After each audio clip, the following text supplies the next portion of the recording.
Hello friends, मैं पूजा शर्मा स्वागत करती हूँ आपका पूजा शर्मा क्लासेस में। उम्मीद करती हूँ आप सब अच्छे होंगे और आपकी तैयारी अच्छी चल रही होगी। तो चलिए स्टार्ट करते हैं। आज हम पढ़ते हैं अलंकार। इससे पहले की वीडियो में हमने हिंदी में लगभग सारे टॉपिक कंप्लीट कर लिए हैं और आप प्लेलिस्ट में जाकर देख सकते हैं। और अभी तक चैनल को सब्सक्राइब नहीं किया है तो चैनल को सब्सक्राइब कर लें और हमारे टेलीग्राम चैनल से जुड़ना ना भूलें। टेलीग्राम की लिंक मैं आपको इस वीडियो के डिस्क्रिप्शन बॉक्स और कमेंट बॉक्स में दे दूँगी, तो आप वहाँ से ज्वाइन हो जाएं। ठीक, आपको वहाँ पे ये नोट्स मिल जाएंगे। तो चलिए स्टार्ट करते हैं। देखते हैं अलंकार।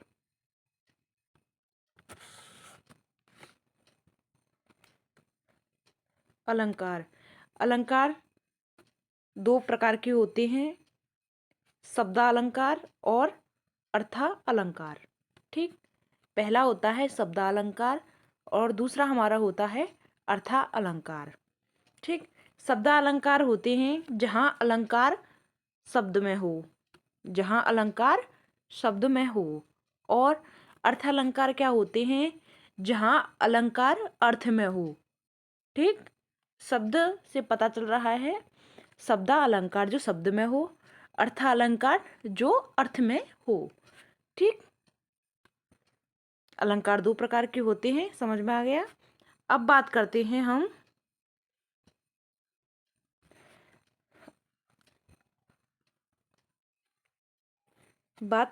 शब्दालंकार की। ठीक, शब्दालंकार में कौन कौन से अलंकार आते हैं। ठीक, तो शब्दालंकार में हमारे अनुप्रास अलंकार आते हैं, यमक अलंकार और श्लेष अलंकार। यह हमारे शब्दालंकार में आते हैं, अनुप्रास, यमक और श्लेष अलंकार। ठीक, अब बात करते हैं अर्थालंकार में कौन कौन से अलंकार होते हैं।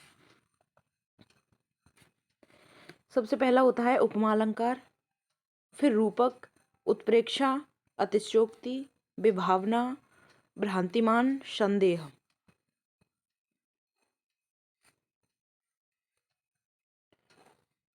असंगति और मानवीय करण।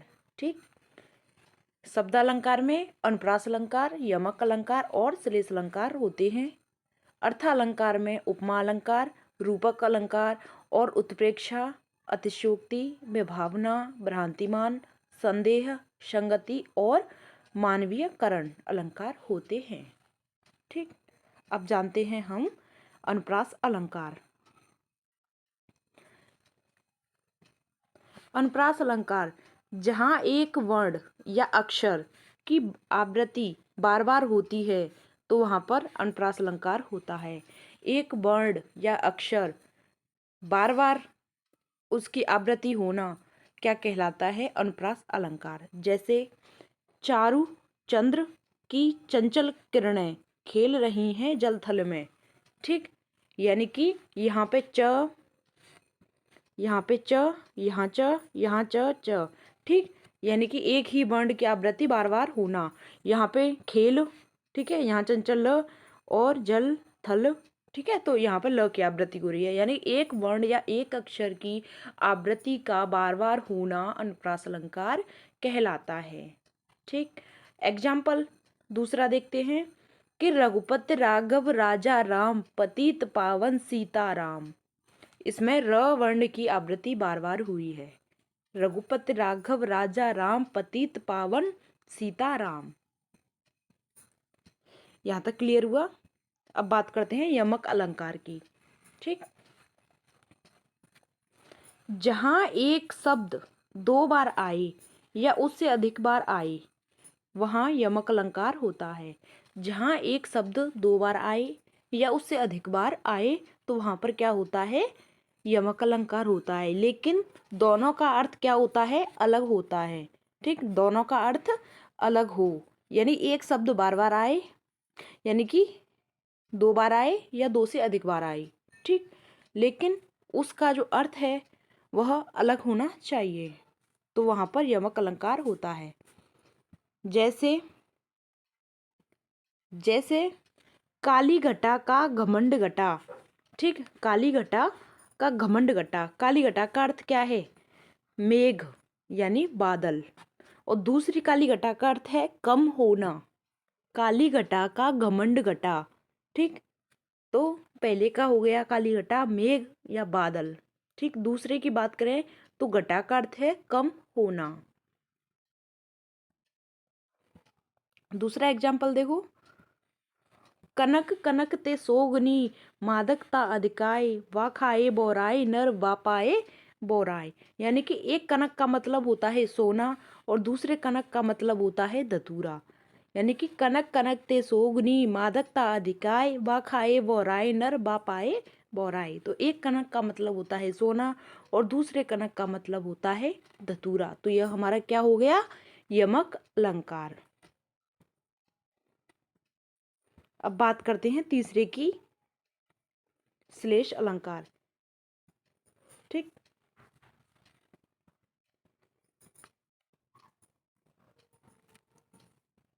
तीसरा होता है हमारा श्लेष अलंकार। श्लेष अलंकार में एक शब्द एक ही बार प्रयोग हो और उसका अर्थ भिन्न हो। यानी एक शब्द एक ही बार प्रयोग हो लेकिन उस शब्द का अर्थ है वह अलग हो, यानी कि भिन्न हो। वहाँ पर क्या होता है? वहाँ श्लेष अलंकार होता है, ठीक। जैसे रहमन पानी राखिए बिन पानी सब सून, पानी गए न उबरे मोती मानस चून। ठीक है, यहाँ पर एक शब्द बार बार प्रयोग हुआ है लेकिन उसका अर्थ है वह अलग अलग है। जैसे पानी का प्रयोग बार बार हुआ है। पानी के अर्थ में बात करें, पानी मोती के लिए भी प्रयोग हुआ है, मनुष्य के लिए भी प्रयोग हुआ है और आटा यानी चून के लिए भी प्रयोग हुआ है, ठीक। रहमन पानी राखिए बिन पानी सब सून, पानी गए न उबरे मोती मानस चून। ठीक, दूसरा एग्जाम्पल देखते हैं। रावण सिर सरोज बनचारी, चले रघुबर श्लीमुख धारी। यानी कि श्लीमुख का अर्थ है भ्रमर और दूसरा अर्थ है बाण, ठीक। भ्रमर और बाण यह श्लीमुख का अर्थ है, ठीक। आगे बढ़ते हैं। अब बात करते हैं, हमने शब्दालंकार जाने थे। शब्दालंकार कौन कौन से होते हैं? तो अनुप्रास अलंकार, यमक अलंकार और श्लेष अलंकार, ठीक। इन तीनों के बारे में पढ़ लिया। अब बात करते हैं हम अर्था अलंकार की, ठीक। अर्था अलंकार सबसे पहला है हमारा उपमा अलंकार। इसमें उप का अर्थ होता है समीप और मा का अर्थ होता है मापन, यानी कि तुलना करना। इसका शाब्दिक अर्थ क्या हो गया? तुलना करना। यदि उदाहरण में सा जैसा सी आए तो समझिए वहां पर क्या होगा? उपमा अलंकार होगा। इसे याद करने की ये ट्रिक है। जैसे जहां पर एग्जाम्पल दिया हुआ होगा आपको, तो वहां पर उसमें सा जैसा या सी आए तो वहां पर समझिए उपमा अलंकार होगा। जैसे चांद सा सुंदर मुख, इसमें सा का प्रयोग हुआ है तो यह हमारा उपमा अलंकार हो रहा है। चांद सा सुंदर मुख, यानी कि इसमें तुलना हो रही है, मुख की तुलना हो रही है चांद से, ठीक। तो वहां पर हमारा उपमा अलंकार होगा।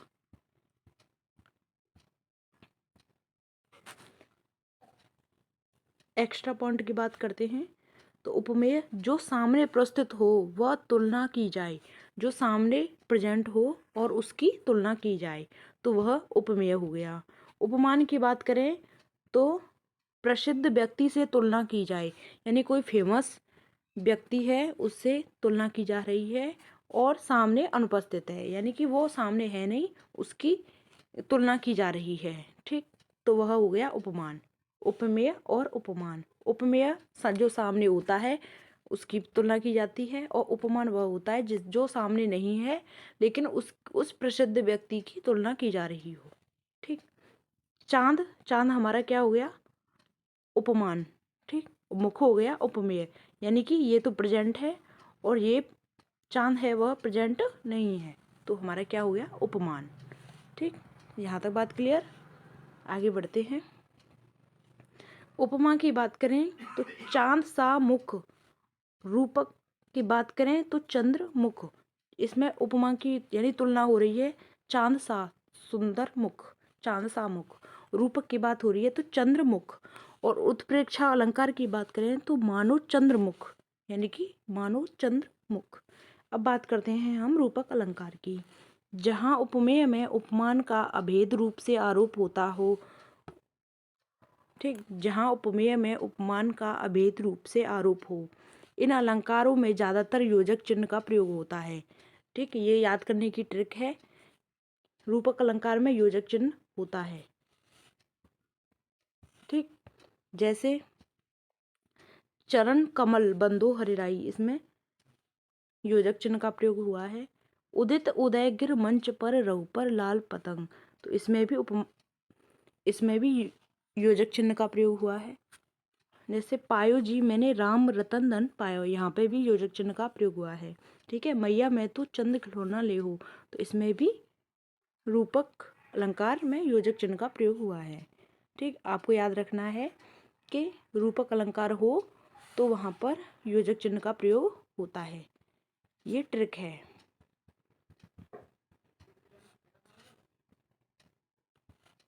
अब बात करते हैं हम उत्प्रेक्षा अलंकार की। जहाँ मनो मानहु जन जानहु ज्यों मानो जानो आदि शब्द का प्रयोग होता है, वहाँ पर उत्प्रेक्षा अलंकार होता है।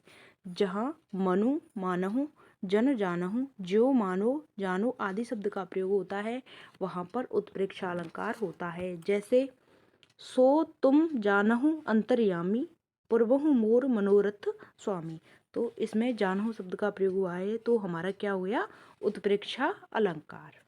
ठीक, आगे बात करते हैं। सोहत ओढ़े पीठ पट शाम सलोने गात मनो नील मण शैल पर आतप परयो प्रभात, यानी कि मानो, यहाँ पे मानो का प्रयोग हुआ है, तो हमारा क्या हो गया, उत्प्रेक्षा अलंकार।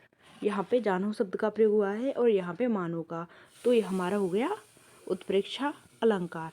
अब बात करते हैं हम अतिशयोक्ति अलंकार की। अतिशयोक्ति अलंकार में किसी भी बात को बढ़ा चढ़ाकर बोलना या कहना क्या होता है, अतिशयोक्ति अलंकार होता है। जैसे देख लो साकेत नगरी है स्वर्ग से मिलने गगन जा रही, तो इसमें अतिशयोक्ति अलंकार होगा।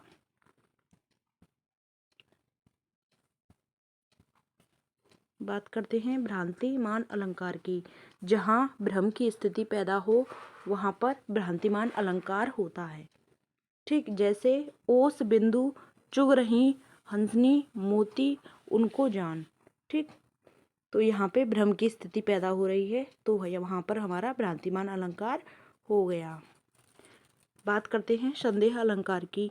जहाँ उपमान में संदेह हो और निश्चित न हो, तो वहाँ पे संदेह अलंकार होता है। जैसे साड़ी बीच नारी है कि नारी बीच साड़ी है, साड़ी ही की नारी है कि नारी ही की साड़ी है, तो यहाँ पर हमारा संदेह बना है कि किसके बीच क्या है, तो वहाँ पर संदेह अलंकार हो गया। जैसे संदेह अंत तक बना रहता है, संदेह क्या होता है, अंत तक बना रहता है। अब बात करते हैं मानवीकरण अलंकार की। किसी निर्जीव वस्तु को सजीव दिखाना, किसी निर्जीव वस्तु को सजीव दिखाना, वहाँ मानवीकरण अलंकार होता है। ठीक, यहाँ तक हमारे अलंकार कंप्लीट हुए। अब थोड़ा सा देखते हैं हम रस के बारे में। ठीक,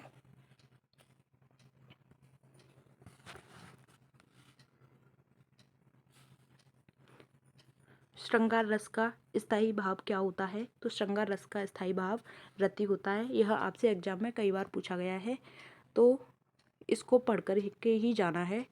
ठीक, तो चलिए बात करते हैं। श्रृंगार रस का स्थायी भाव रति, करुण रस का स्थायी भाव शोक, शांत का निर्वेद, रौद्र का क्रोध, वीर रस का उत्साह, हास्य हास, भयानक भय।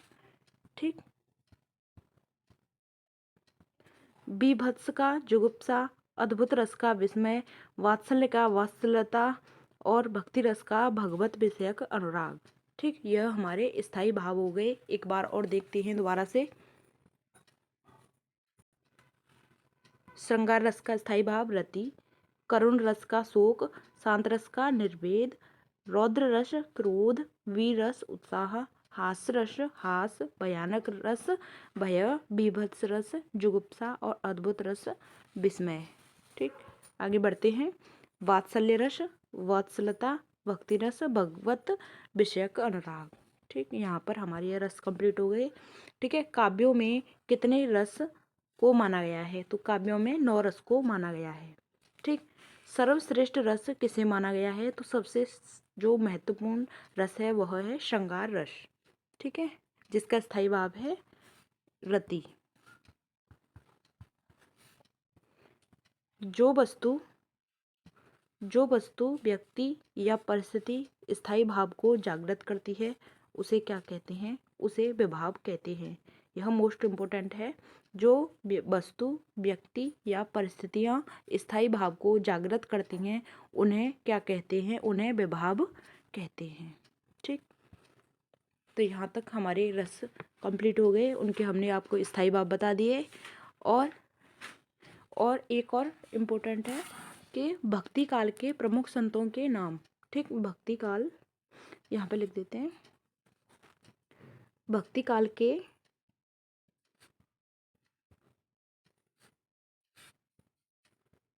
प्रमुख संतों के नाम।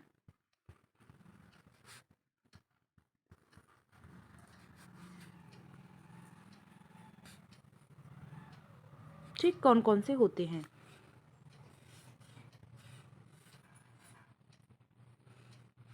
रामानुज,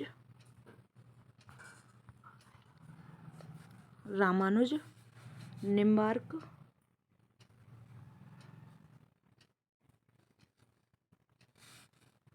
माधवाचार्य,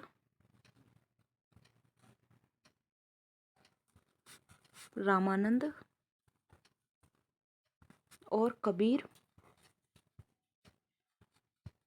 और नानक आदि, यह हमारे भक्ति काल के प्रमुख संत हैं। तो आज के लिए बस इतना ही। मिलते हैं आगे की नेक्स्ट वीडियो में। और आप हमारे टेलीग्राम चैनल से नहीं जुड़े हैं तो टेलीग्राम चैनल से जुड़ जाएं। उसकी लिंक मैं आपको इस वीडियो के डिस्क्रिप्शन बॉक्स और कमेंट बॉक्स में दे दूंगी, तो वहां से आप ज्वाइन कर लें। आपको यह वहां पर नोट्स मिल जाएंगे। तो मिलते हैं आगे की नेक्स्ट वीडियो में। तब तक के लिए जय हिंद, वंदे मातरम।